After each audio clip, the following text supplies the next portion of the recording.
여러분, 요즘 전 세계에서 가장 핫한 기업, 인류 역사상 가장 빠르게 성장해서 시가총액 1위를 달성한 기업이 어디인지 아시나요? 맞습니다. 바로 인공지능 시대를 지배하고 있는 엔비디아입니다. 그리고 그 중심에는 늘 검은 가죽 재킷을 입고 카리스마 넘치게 무대를 장악하는 CEO 젠슨 황이 있습니다. 많은 사람이 지금의 엔비디아와 젠슨 황을 보면서 이렇게 말합니다. 미래를 완벽하게 내다본 천재다. 시대를 잘 타고난 행운하다. 하지만 여러분, 혹시 젠슨 황이 매일 아침 출근할 때마다 직원들에게 입버릇처럼 던지는 충격적인 한마디가 무엇인지 아시나요? 우리 회사는 언제든 망할 수 있습니다. 오늘도 우리는 망하기 직전입니다. 세계 최고의 부자이자 초인류 기업의 리더가 왜 이런 말을 달고 살까요? 오늘 제가 여러분께 소개해드릴 책은 탐사보도 전문기자가 무려 3년 동안 젠슨 황의 그림자처럼 밀착 취재하고 전 현직 핵심 관계자 300여 명을 심층 인터뷰해 베일에 쌓여있던 비하인드를 낱낱이 밝혀낸 신작 엔비디아 젠슨 황 생각하는 기계입니다. 이 책이 주는 강력하고 소름 돋는 인사이트는 젠슨 황의 화려한 성공이 아닙니다. 오히려 그가 33년 동안 겪었던 참혹하고 뼈아픈 실패의 역사에 가깝습니다. 엔비디아는 실리콘밸리 역사상 가장 파산 위기를 많이 겪은 그야말로 죽다 살아난 기업의 교과서거든요. 오늘 영상에서는 젠슨 황의 인생을 송두리째 바꾼 철저한 실패 사례에서 아주 깊은 인사이트를 얻어보려고 합니다. 엔비디아의 첫 번째 파산 위기, MV1의 창폐와 생존의 기술. 이 이야기는 1995년 엔비디아가 창업하고 처음으로 세상에 야심차게 내놓았던 첫 번째 칩 MV1의 시절로 거슬러 올라갑니다. 당시 32살의 젊고 패기 넘치는 창업자였던 젠슨 황은 세상을 깜짝 들썩이게 만들 제품을 만들고 싶었습니다. 그래서 3D 그래픽뿐 아니라 오디오, 게임패드 컨트롤러 기능까지 한 군데 싹 집어넣은 만능칩을 기획했죠. 결과가 어땠을까요? 처참한 대실패였습니다. 시장의 반응은 냉담했고 제품은 거의 팔리지 않았습니다. 설상가상으로 당시 컴퓨터 운영체제의 절대 강자였던 마이크로소프트가 4세대 그래픽 표준인 다이렉트 X를 발표했는데 엔비디아가 전 재산을 쏟아부어 만든 MV1 기술 방식은 이 표준과 완전히 달랐던 겁니다. 쉽게 말해 전 세계 모든 도로가 우측 통행으로 바뀌는데 엔비디아 혼자 전 재산을 들여 좌측 통행 전용 자동차를 대량 생산해버린 꼴이었습니다. 회사는 순식간에 부도 위기에 처했습니다. 통장 잔고는 바닥을 드러냈고 당장 몇 주 뒤면 직원들 월급도 주지 못하고 문을 닫아야 하는 참혹한 현실이 눈앞에 닥쳤습니다. 이때 젠슨 황은 어떻게 했을까요? 방에 틀어박혀 눈물을 흘리며 남을 탓하지 않았습니다. 그는 아주 냉정하게 실패의 본질과 마주했습니다. 우리가 틀렸다. 우리 기술적 가정이 완전히 실패했음을 젠슨 황은 즉시 전 직원을 모아놓고 회사의 완전한 실패를 선언했습니다. 그리고 당시 일본의 거대 게임 기업이었던 세가의 경영진을 무조건 찾아갔습니다. 당시 세가는 엔비디아와 계약을 맺고 다음 세대의 게임기용 칩을 공동 개발 중이었습니다. 기술 방식이 맞지 않아서 계약을 파기해야 하는 상황이었죠. 젠슨 황은 세가의 시어리 이리마지리 사장 앞에 무릎을 꿇는 심정으로 솔직하게 고백했습니다. 우리가 약속한 기술을 완성하지 못했습니다. 계약을 이행할 수 없게 되었어요. 하지만 이 계약이 파기되고 당장 투자금이 끊기면 우리 엔비디아는 완전히 파산합니다. 제발 부탁드립니다. 저희에게 계약금은 선지급해 주십시오. 그 돈으로 우리는 살아남아 반드시 당신에게 보답할 최고의 칩을 다시 만들겠습니다. 비즈니스 세계에서는 상상도 할 수 없는 무모하고 정직한 응원이었습니다. 그런데 놀랍게도 세가의 사장은 젠슨 황의 눈빛에서 뿜어져 나오는 지독한 정직함과 책임감을 감동해 $500만 조건 없이 지원해줍니다. 여기서 얻는 첫 번째 강력한 인사이트는 많은 리더가 실패를 마주하면 자존심 때문에 숨거나 시간이 좀 더 있었으면 성공했을 것이라며 변명을 늘어놓는다는 겁니다. 하지만 젠슨 황은 자존심을 완전히 버리고 자신의 실패를 100% 솔직하게 인정했습니다. 리더가 실패를 빠르게 인정할 때 살아남기 위한 진짜 도움을 요청할 수 있는 용기가 생깁니다. 처절한 정직함이야말로 최악의 위기에서 타인의 마음을 움직이고 생존을 도모하는 최고의 무기라는 것을 젠순왕은 첫 번째 실패를 통해서 뼈저리게 배웠습니다. 두 번째 실패, MV3의 설계 결함과 투명한 소통의 힘. 세가의 도움으로 구사일생으로 살아남은 엔비디아는 사활을 걸고 세 번째 제품인 리바 128 개발에 착수합니다. 이번에 또 실패하면 그야말로 끝이었습니다. 전 직원이 밤낮 없이 빌딩에 갇혀 코딩을 하고 칩을 설계했습니다. 그런데 마침내 칩을 완성해 공장에 찍어내기 직전 청천벽력 같은 설계 결함을 발견합니다. 화면에 그래픽이 표시될 때 치명적인 노이즈가 생겨 제품으로 도저히 쓸 수 없는 상태였던 거죠. 당시 제조를 맡았던 대만의 TSMC 공장으로 설계 도면이 넘어가기 딱 몇 시간 전이었습니다. 일반적인 회사였다면 어떻게 했을까요? 책임 소재를 따지느라 임원회의가 열리고 서로 잘잘못을 가리며 싸우다가 타이밍을 놓쳤을 겁니다. 하지만 젠슨왕의 엔비디아는 달랐습니다. 결함을 발견한 하급 엔지니어가 곧바로 젠슨왕 방으로 뛰어들어왔습니다. 젠슨왕은 그 보고를 받자마자 1초도 주저하지 않고 소리쳤습니다. 지금 당장 공장 가동을 멈춰라. 누구의 잘못인지 따지는 건 나중 일이다. 지금 우리에게 필요한 건 이 문제를 수정할 수 있는 엔지니어의 두뇌다.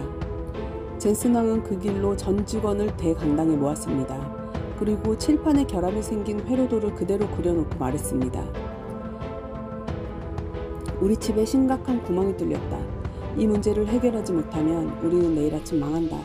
지금 이 순간부터 직급, 팀 상관없이 전부 매달려라. 그날 밤 엔비디아의 마케팅 직원, 인사팀 직원까지 야식을 나르고 모든 엔지니어가 한 방에 모여 눈이 핏빛으로 충혈될 때까지 회로를 수정했습니다. 결과는 어땠을까요? 기적적으로 결함을 수정해 마감 직전에 도면을 넘겼고 이 리바 128 칩은 시장에서 폭발적인 대히트를 기록하며 엔비디아를 단숨에 메이저 기업의 반열에 올려놓게 됩니다. 조직의 실패를 겪거나 위기에 처했을 때 가장 위험한 것은 비난의 문화입니다. 만약 엔비디아가 실수를 저지른 직원을 강하게 처벌하는 회사였다면 그 엔지니어는 결함을 발견하고도 무서워서 숨겼을 것이고 회사는 그대로 파산했을 겁니다. 젠슨왕은 실패를 은폐하지 못하도록 실패를 투명하게 드러내고 함께 공유하는 문화를 구축했습니다. 문제가 터졌을 때 전 조직이 손가락질을 멈추고 오직 해결에만 100% 집중하는 것.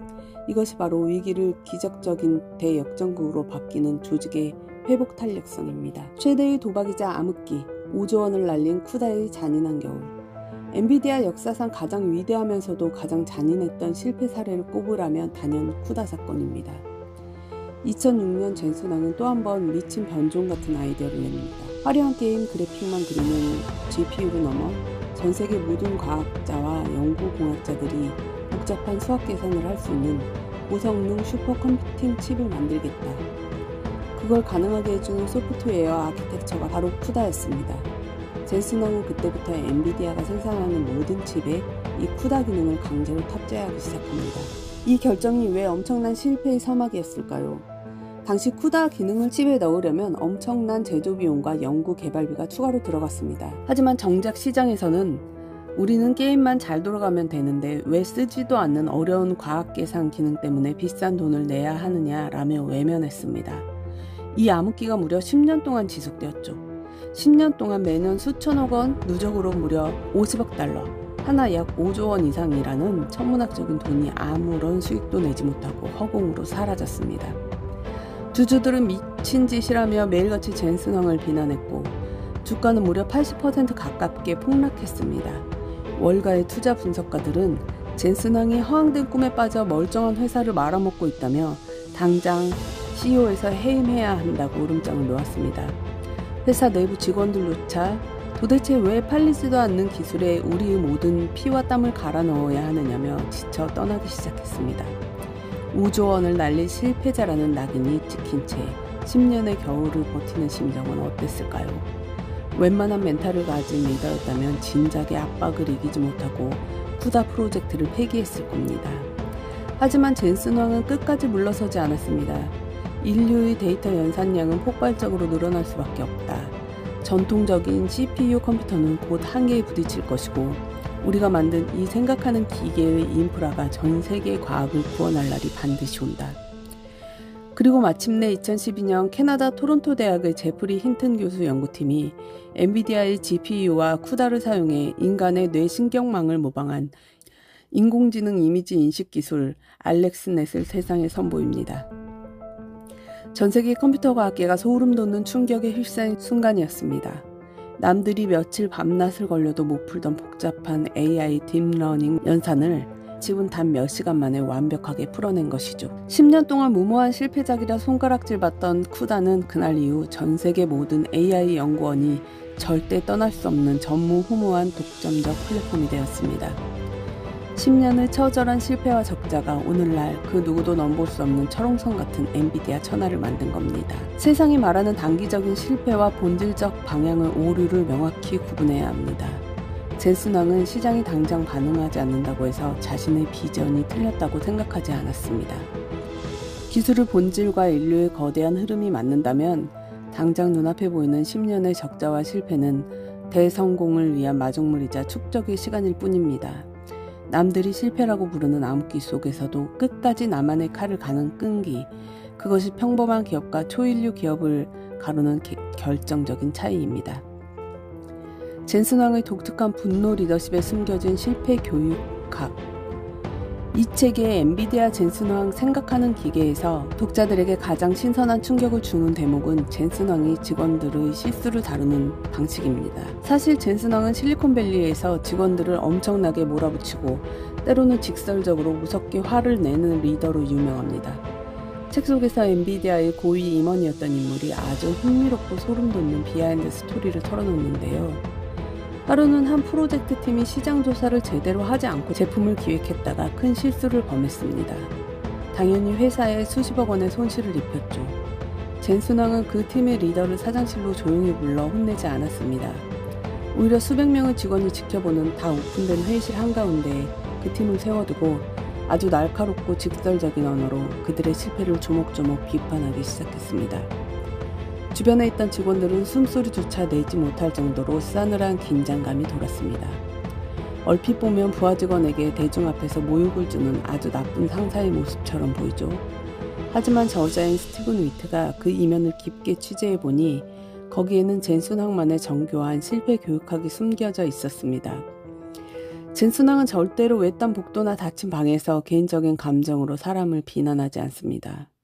그가 대중 앞에서 누군가의 실패를 날카롭게 파고들 때는 언제나 그 자리에 있는 모든 관객, 즉 다른 직원들에게 아주 강력하고 뼈아픈 교훈을 공유하기 위함이었습니다. 이 팀이 왜 실패했는지 모두가 똑똑히 보십시오.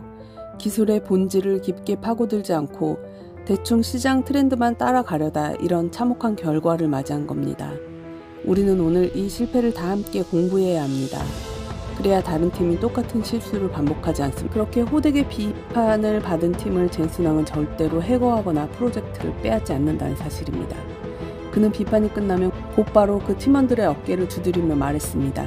이제 무엇이 잘못되었는지 뼈저리게 알았으니 당장 내일부터 완전히 새롭게 고쳐서 다시 도전하십시오. 나는 당신들을 믿습니다. 이 지독한 피드백을 경험한 직원들은 사표를 던지고 나가는 게 아니라 오히려 대표님이 지적한 문제를 완벽하게 고쳐서 본때를 보여주겠다는 각오로 똘똘 뭉칩니다. 실제로 엔비디아는 창업 초창기 멤버들의 이직률이 실리콘밸리에서 가장 낮은 기업 중 하나입니다. 지독한 비판 뒤에 숨겨진 직원을 끝까지 책임지고 짱시키겠다는 리더의 진정성 있는 다정함을 직원들이 너무나 잘 알고 있었기 때문입니다. 여기서 우리는 위대한 리더는 실패를 단순히 개인의 잘못으로 묻어두지 않고 조직 전체가 성장할 수 있는 공공의 교과서로 승화시킨다는 것을 확인할 수 있습니다. 잘못을 어설프게 덮어주는 온정주의는 오히려 조직을 도태시킵니다. 실패의 원인은 눈물이 쏙 빠질 정도로 날카롭고 투명하게 파헤치되 사람에 대한 신뢰와 기회는 끝까지 보장해주는 것. 이러한 지독함과 다정함의 밸런스가 직원들을 숨막히게 만드는 것이 아니라 오히려 한계 너머로 성장하게 만드는 젠슨 황만의 강력한 가죽 재킷 리더십의 본질입니다. 오늘 저와 함께 화려한 인공지능 제국의 황제 젠슨 황이 걸어온 처절하고도 위대한 실패 연대기를 들어보셨습니다. 그가 겪었던 파산 위기, 설계의 결함, 10년 적자 터널, 그리고 혹독한 분노 리더십까지 성공이란 실패를 한 번도 안 하는 게 아니라 남들보다 더 많이 더 처절하게 실패하면서도 그 실패에서 매번 소름 돋는 인사이트를 뽑아내 나를 끊임없이 업그레이드 시키는 과정 그 자체라는 것입니다. 지금 무언가 계획대로 풀리지 않아 좌절하고 계시나요? 내가 공들여 만든 프로젝트가 실패해서 인생이 끝난 것 같은 기분이 드시나요? 그렇다면 젠슨 왕의 이 말을 꼭 가슴에 새겨보셨으면 좋겠습니다. 실패는 부끄러운 것이 아닙니다. 진짜 부끄러운 것은 실패 속에서 아무것도 배우지 못하고 도망치는 것입니다. 실패를 정직하게 마주하고 그 위에서 다시 시작하십시오. 우리는 오늘도 망하기 직전이지만 그렇기에 내일 가장 완벽하게 승리할 것입니다. 세상이 변하는 속도에 불안해하지 마시고 오늘 나에게 찾아온 작은 실패를 내 인생의 가장 강력한 무기로 바꾸는 단단한 회복 탄력성을 가지기 바랍니다. 젠슨 왕이 5조 원의 실패를 견디며 AI 제국을 세웠듯이 여러분의 실패 역시 머지않아 엄청난 기적의 초석이 될 테니까요. 오늘 이야기가 마음의 깊은 울림과 자극이 되었다면 구독과 좋아요 부탁드립니다.